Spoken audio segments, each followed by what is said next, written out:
Já tive a oportunidade de rodar aqui em Minas Gerais, várias cidades, não somente polo de calçados em Nova Serrana, como de imóveis também em Ubá e região. Se você for rodar ali também, não é muito diferente o cenário, né? E a gente observa que, ao mesmo tempo que a gente fala aqui em transformação digital, indústria 4.0, quando nós visitamos várias indústrias nesses segmentos e de uma maneira geral aqui no Brasil, a gente ainda observa que muitas vezes você não tem nem a indústria 3.0, né? Você tem um cenário ali de várias máquinas como ilhas, nada conversando com nada, muita coisa em planilha de Excel, muito trabalho ainda manual. Então, esse ainda é o cenário de muitas empresas, né?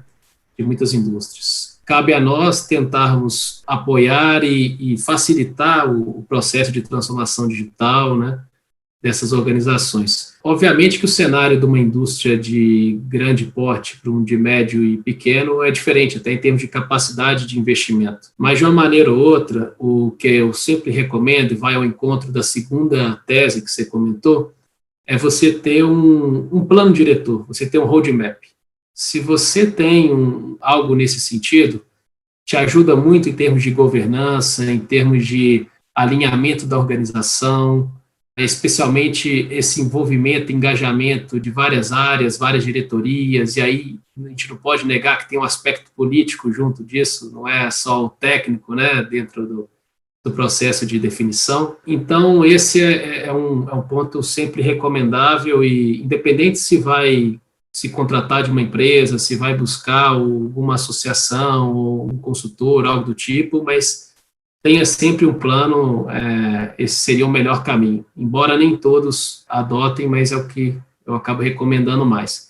Quando a gente vai para essa última questão que você comentou sobre experiência do cliente, quando nós falamos, por exemplo, de transformação digital, a gente tem que entender muito o que está passando na cabeça do CEO, né? Embora nós que somos de engenharia, a gente tenha uma preocupação, primeiro, um olhar, né, para a própria manufatura, própria área industrial, processo, né, o que está ali dentro de automação, de elétrica, de mecânica. Você tem um componente que está até mais nas agendas das maiorias das indústrias, que é aquilo que afeta o que a gente chama do top line, é o que afeta impacto em vendas. Então, o que eu posso trabalhar, por exemplo, com plataformas digitais que afetam e alteram a minha organização em termos de resultados dentro dessa transformação digital. Então, pensando nesse caminho do top line, o componente mais importante, talvez, que teria é a transformação dos negócios. E para você ter essa transformação dos negócios, nós estamos falando de quê?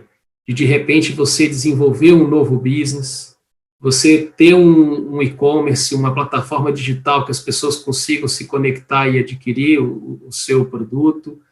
Aquilo, de repente, que hoje eu vendo de uma forma pontual, como que eu consigo criar uma recorrência, né, uma receita recorrente em cima disso, algo que possa ser vendido como serviço. Então, de uma maneira ou outra, eu tendo a concordar com o que foi comentado, só que eu entendo que depende muito de qual segmento que você está falando, para entender qual que é o nível que tem de percentual de ganho, 1, 5, 10% de produtividade e eficiência.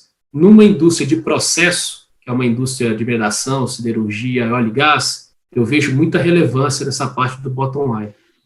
Já numa indústria de manufatura, numa indústria de calçado, de alimentos, bebidas, farmacêutico, realmente o drive, o dinheiro maior está no top line.